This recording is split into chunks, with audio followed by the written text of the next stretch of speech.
அருமையான விழாவிற்கு வந்திருக்கக்கூடிய அனைவருக்கும் என்னுடைய வணக்கம். இந்த படத்தில் என்னுடைய கேரக்டர் என்ன அப்படிங்கிறத நான் சொல்ல வேண்டியதில்லை. ஏன்னால் தம்பியினுடைய எல்லா படத்துலையும் எனக்கு பேர் வாங்கி கொடுக்குற மாதிரி நல்ல கேரக்டராக தான் கொடுப்பார். ஒரு துளியும் கர்வம் இல்லாமல் நாம் செய்யக்கூடிய வேலையை ரசித்து இந்த இடத்துல எப்படி வச்சுக்கலாண்ணே, நான் நீங்கள் சொன்னது அந்த இடத்துல ரொம்ப நல்லா இருக்குண்ணா, அதை அப்படியே வைங்கண்ணே, அந்த மாடுலேஷன் இது எல்லாவற்றையும் ரசித்து நம்மை ஒரு சொந்த அண்ணனாக அந்த மாதிரி பார்க்கக்கூடிய ஒரு அருமையான தம்பியினுடைய இந்த படத்தில் நடிப்பதற்கு எனக்கு ப்ரொடியூசர் ஐயாவுக்கும் என்னுடைய வணக்கம், எல்லோருக்கும் என்னுடைய வணக்கங்கள். இந்த படம் வாழ்க்கையில் என்னுடைய கடைசி நிமிடம் வரை மறக்க முடியாத ஒரு படம். நான் ஒரு வீடு கட்டிக்கிட்டு இருக்கும்போது நான் சொல்கிறேன், தம்பி எனக்கு அதை பற்றி ஒன்றும் இதெல்லாம் ஏன் சொன்னீங்கன்னு கேட்காதீங்க, நான் சொல்லுவேன், அது எனக்கு கடமை. வீடு கட்டிக்கிட்டு இருக்கும்போது எனக்கு பணம் பற்றாக்குறை. இந்த படத்தில் சொல்லியிருக்காங்க, ஆனால் இன்னும் கமிட் ஆகலை. எந்த விதமான ஒரு தடையும் இல்லாமல் பேசிய அந்த சம்பளத்தில் 2/3 பங்கை உடனே எனக்கு அவருடைய சொந்த பணத்தில் இருந்து கொடுத்து, நீங்கள் வீட்டை கட்டுங்கண்ணே அப்புறம் பார்த்துக்கலாம் அப்படின்னு சொல்லி எனக்கு ஆதரவளித்தவர் தம்பி விஜய் அவர்கள். நாங்கள் இருவரும் ஒரு தாய் வயிற்றில் பிறக்கவில்லை, ஆனால் நான் தம்பி என்று பாசமாக அழைப்பதும் அவர் அண்ணன் என்று பாசமாக அழைப்பதும் பூர்வ ஜென்ம புண்ணியம் அப்படின்னு தான் நான் நினைக்கிறேன். அது ரைட், வீடு கட்டியாச்சு. ஃபஸ்ட்டு ஷெட்யூல் முடிஞ்சதுக்கு வந்த உடனே எனக்கு ப்ரமோஷன் கிடைச்சிது. அப்பா அப்படிங்கிற ஸ்தானத்தில் இருந்து தாத்தா என்கிற ஸ்தானம் எனக்கு கிடைச்சது. என் மகள் இந்த மாதிரி கன்சீவாக இருக்காங்க அப்படின்னு கேள்விப்பட்டோன்னே நான் தம்பிக்கிட்ட சொன்னேன், தம்பி அடுத்தடுத்து இந்த மாதிரி கூப்பிடுங்க, என் மகனுக்கும் கல்யாணம் ஆகி அவருக்கும் மனைவி கன்சீவ் ஆகி நான் மறுபடியும் ஒரு தாத்தாவாகணும்னு நான் ஆசைப்படுறேன் அப்படின்னு. அந்த மாதிரி இந்த படத்தில் நான் நடிக்க ஆரம்பித்த பிறகு எனக்கு ராசியாக நிச்சயமாக எனக்கு இந்த வீடு கட்டி முடிந்ததும் எனக்கு இறைவன் அருளால் எனக்கு பேத்தி வேணும் பேத்தி வேணும் பேத்தி வேணும்னு கேட்டு அதே மாதிரி பேத்தி பிறந்ததும் எனக்கு மறக்க முடியாத விஷயம். அதனால் இந்த காதல் ரீசெட் ரிப்பீட்டில் எனக்கு நல்ல நல்ல சுபமான நிகழ்ச்சிகள்லாம் நடந்தது. அதே மாதிரி இந்த படம் ரிலீஸ் ஆகி மிகப்பெரிய வெற்றி பெற வேண்டும் அப்படின்னு நான் இறைவனை வேண்டிக்கிறேன். இந்த படத்தில் நடித்திருக்கக்கூடிய மது, அர்ஜுன் மற்றும் ஹீரோயின் மற்றும் கூட நடித்திருக்கக்கூடியவர்கள், என் மீது எப்பவும் பாசமாக இருக்கக்கூடிய தம்பி விஜய் அவர்கள், அதே மாதிரி உமர் பாய், அப்புறமா ஜிதேந்தர், எல்லோருக்கும் என்னுடைய மனமார்ந்த நன்றிகள். பத்திரிகை ஊடகத்துறை நண்பர்கள் அனைவருக்கும் என்னுடைய பணிவான வணக்கங்கள். இறைவன் எல்லோருக்கும் எல்லா வளத்தையும் நலத்தையும் அளிக்கட்டும். இந்த படம் மிகப்பெரிய வெற்றி பெறட்டும் அப்படின்னு வேண்டிக்கிறேன். நன்றி, வணக்கம். வணக்கம், எல்லாருக்கும் வணக்கம்.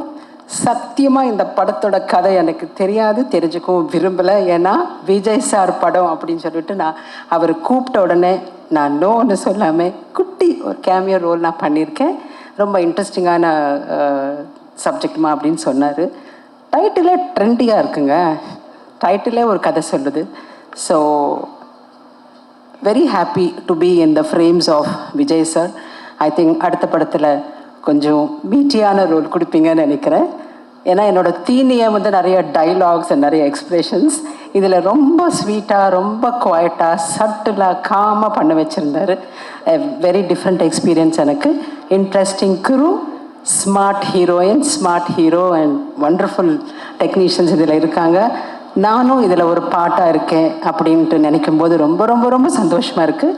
ப்ரெஸ் மீடியா நமக்கு ஹெல்ப்ஃபுல்லாக ரொம்ப தூண்கள் மாதிரி நீங்கள் எல்லாம் இருக்கீங்க. எதுக்கும் கவலைப்பட வேணாம். படம் மிகப்பெரிய வெற்றி அடையணுன்ட்டு நான் கடவுளை வேண்டிக்கிறேன். Wish you all the best and great film it's going to be, definitely. Thank you. அனைவருக்கும் வணக்கம். ஹாரிஸ் அவர்கள் கூட விஜய் அவர்கள் கூட இன்னொரு படம். ஸோ அவங்க ஒவ்வொரு வாட்டி அவங்க கூட படங்கள் பணியாற்றும் போதும் எனக்கு ரொம்ப பிடிச்சது என்னென்னா, நல்ல கவித்துவமான வரிகள் கொண்டு வரணும்னு சொல்லி அவங்க ரெண்டு பேரும் கேட்குறது. விஜய் வந்து ஒரு ரொம்ப நல்ல ஒரு தமிழ் ரசிகர். பாடல்களில் வந்து கவித்துவம் இருந்துச்சுன்னா அவ்வளவு கொண்டாடுவார். வேலை பார்க்குறதே தெரியாது அவர் கூட. இங்கே இருக்கிற ஒவ்வொருத்தருக்கும் தெரியும், அவர் கூட படத்தில் வேலை பார்த்த ஒவ்வொருத்தருக்கும் அவ்வளோ ஒரு கம்ஃபர்ட் ஒன்று கொடுப்பார் அவர் கூட வேலை பார்க்கும்போது. இந்த படத்தில் ஒரு 4 பாடல் எழுதியிருக்கேன். ஒரு அந்த கால்வாசி பாடல் யமா கஜினியில் வர ஒரு சின்ன ஒரு செக்மெண்ட். அது இல்லாமல் உன் பார்வை எதிர்பார்வை எனக்கு ரொம்ப பிடிச்ச பாடல். முதல்ல நாங்கள் ஒளிப்பதிவு செய்த பாடல் அந்த பாடல் தான். எனக்கு இந்த படம் ஆரம்பிக்கும் போதே அவர் வந்து சில காட்சிகள் போட்டு காட்டினார், ஃபோட்டோஷூட்ஸ்லாம் காட்டினார். படத்தோட நடிகர் நடிகைகள் அவங்களோட அந்த ஷூட், அந்த பாட்டு எப்படி எடுக்க போகிறாங்க எல்லாமே போட்டு காட்டினார். ரொம்ப அழகான ஒரு காஸ்ட் இதில் வந்து பண்ணியிருக்காரு. அதில் அது அந்த கதையும் வந்து மறதியை வச்சு ரொம்ப சில படங்கள் வந்திருக்கு தமிழில், ஆரம்ப காலத்துலேருந்து வந்திருக்கு. அந்த மறதியை மையப்படுத்தி ஒரு அழகான ஒரு காதல் படம் எடுக்க முடியுமா? அதில் வந்து அந்த மறதின்றதை வந்து ஒரு நகைச்சுவையை எப்படி பார்க்கலாம், அது ஒரு எமோஷ்னலாக எப்படி பார்க்கலாம்.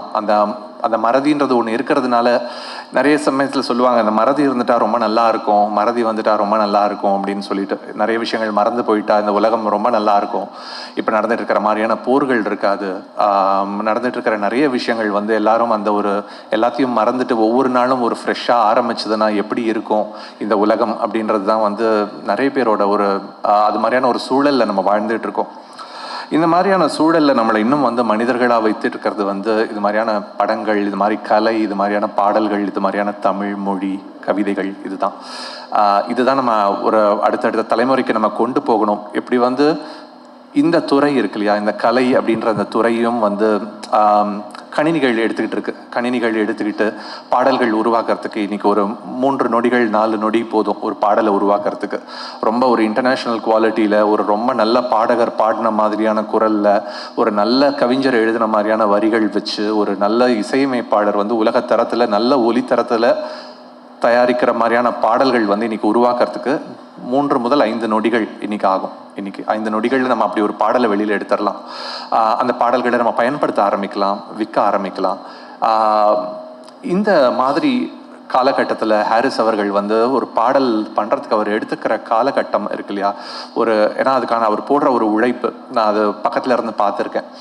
ஒவ்வொரு பாடலுக்கும் அந்த ஒரு பாடகர் வருவார். வினித் பாடினார் அந்த உன் பார்வை பாடல், ரொம்ப அழகாக பாடியிருந்தார். அவர் பாட வந்துட்டு அவரை வந்து நீங்கள் பாடிக்கிட்டே இருங்கன்னு சொல்லிடுவார். வினித் வந்து ஒரு 20 நிமிடம் 30 நிமிடம் பாடிக்கிட்டே இருப்பார். அவர் பாட அவரோட குரலை வந்து அவர் வந்து போய் டியூன் பண்ணுவார். எந்த மாதிரியான டோனில் அவரோட குரல் வந்து பெஸ்ட்டாக வெளிப்படுதுன்னு சொல்லிட்டு அதுக்காக வெயிட் பண்ணுவார். ஒவ்வொரு புள்ளியாக வந்து அவரோட அந்த டியூனரை வந்து டியூன் பண்ணி அந்த டோன் பர்ஃபெக்டாக செட் ஆகிற வரைக்கும் அதுக்கப்புறம் பாட ஆரம்பிச்சுட்டு அதுக்கப்புறம் அப்படியே பொறுமையாக ஒவ்வொரு லைனாக எடுத்து ஒவ்வொன்றத்தையும் ரசிச்சுட்டு அந்த காலம் கொஞ்சம் ஓய்வெடுக்க நானும் நீயும் அங்கே, ரெக்கை கொண்டு நாம் பறக்க வானம் பூமி இங்கே, செங்கல் சிந்தும் வெண்திங்கள் எங்கேன்ற வரிகள்லாம் வரும்போது ஒவ்வொரு இடத்துலையும் எங்கே இறங்கணும், எங்கே வெயிட் பண்ணணும், எங்கே அதுக்கப்புறம் திருப்பி மேலே ஏறணுன்றதை வந்து அவர் சொல்லி கொடுத்துட்டு அவர் ரசிக்கிறது, கொண்டாடுறது. அந்த பாடலை வந்து அதை ஒலிப்பதிவு பண்ணுறதுக்கே எங்களுக்கு வந்து 8 மணி நேரம் ஆகும். நான் சொல்கிறது இப்போ 5 நொடிகளில் ஒரு பாட்டு பண்ணலான்றது வந்து ஒலிப்பதிவு பண்ணுறதுக்கு மட்டுமே 8 மணி நேரம் ஆகும். ஒரு குரல், அதாவது ஆண் குரல் மட்டும். இது இல்லாமல் பெண் குரல் திருப்பி பண்ணுறதுக்கு அதுக்கு இன்னும் ஒரு 4-5 மணி நேரம். அதுக்கப்புறம் அந்த பாடலை ப்ரொடியூஸ் பண்ணி அதை கொண்டு வந்துட்டு இந்த மாதிரி ஒரு மனித உழைப்பு இருக்கிற இது மாதிரியான பாடல்கள் வந்து காலம் கடந்து ரொம்ப கொண்டாடப்படும். ரொம்ப வேகமாக கிடைக்கிற ஃபாஸ்ட் ஃபுட்டை விட எப்படி வந்து நமக்காகன்னு சொல்லிட்டு ஒரு அம்மா சமைக்கிற அந்த உணவு வந்து ரொம்ப நாள் நம்மளோட உடம்புல தங்கும், நம்மளோட ஹெல்த்தை பார்த்துக்குமோ, அது மாதிரி இது மாதிரியான மனிதர்கள் நம்ம பொறுமையாக உருவாக்குற கலை வந்து காலம் கடந்து நிற்கும். ஹாரிஸ் அவர்களுக்கு வந்து என்னுடைய நன்றியை நான் தெரிவிச்சுக்கிறேன். அவரோட அந்த பொறுமைக்காக. ஹாரிஸ் சார் வந்துட்டு இருக்காங்க. சார் அவருடைய அந்த பொறுமை, அந்த ஒவ்வொரு பாடலுக்கும் எடுத்துக்கிற அந்த சிரமம், அந்த காலம், அது எல்லாத்தையும் வந்து ரொம்ப வந்து பாராட்டணும். ஏன்னா சத்தங்கள் நிறைய, இறைச்சல், அது மட்டும்தான் பாடல்கள்னு இருக்கிற ஒரு சூழல்ல ரொம்ப மென்மையாக ஒரு குரல், ரொம்ப மென்மையாக இசை, அதெல்லாம் வந்து அதோட பின்னணியில இருந்து அந்த பாடலை கொண்டு வர்றதுன்றது வந்து அவ்வளவு என்ஜாய் பண்ணி இந்த படத்தில் இருக்கிற பாடல்கள் ஒர்க் பண்ணோம். அண்ட் விஜய் அவர்களுக்கு மீண்டும் என்னுடைய நன்றி, அந்த தயாரிப்பாளர் அவர்களுக்கு என்னுடைய நன்றி. இந்த படத்தில் பங்கெடுத்துக்கிட்ட ஒவ்வொரு இசைக்கலைஞர்களுக்கும், அந்த படத்தில் நடித்த நடிகர்களுக்கும், கலைஞர்கள் எல்லாருக்கும் என்னுடைய நன்றி. வணக்கம். நான் ஆக்சுவலி தமிழில் ஃபஸ்ட் டைம் தான் பேச போகிறேன் ஒரு மேடையில். ஸோ எனக்கு ஃபர்ஸ்ட் ஆஃப் ஆல் ஹாரிஸ் சாருக்கு ரொம்ப நன்றி சொல்லணும். Thank you so much sir. I'm very big fan of yours from childhood. And again Vijay சாரோட ஒரு மூவிலேயே ஒரு சாங் தமிழில் இவ்வளோ சோலோ சாங் எதுவும் இம்பார்ட்டண்ட்டான ஒரு சாங் வந்து கிடைச்சதுக்கு. And I saw your visual, it was beautiful, and so happy to give voice to you. And எல்லாருக்கும் அர்ஜுன் சேட்டன் அண்ட் மன் சேட்டன் எல்லாருக்கும் ரொம்ப ரொம்ப நன்றி. Thank you so much. Thank you so much. Means a lot to me. Thank you. Good evening everybody. இந்த படத்தில் எனக்கு ஒரு 2 ட்ரீம் கம் ட்ரூ மொமெண்ட் இருக்குது. ஒன்று ஏஎல் விஜய் சார், ஒன்று Arish sir. Working under AL Vijay sir is like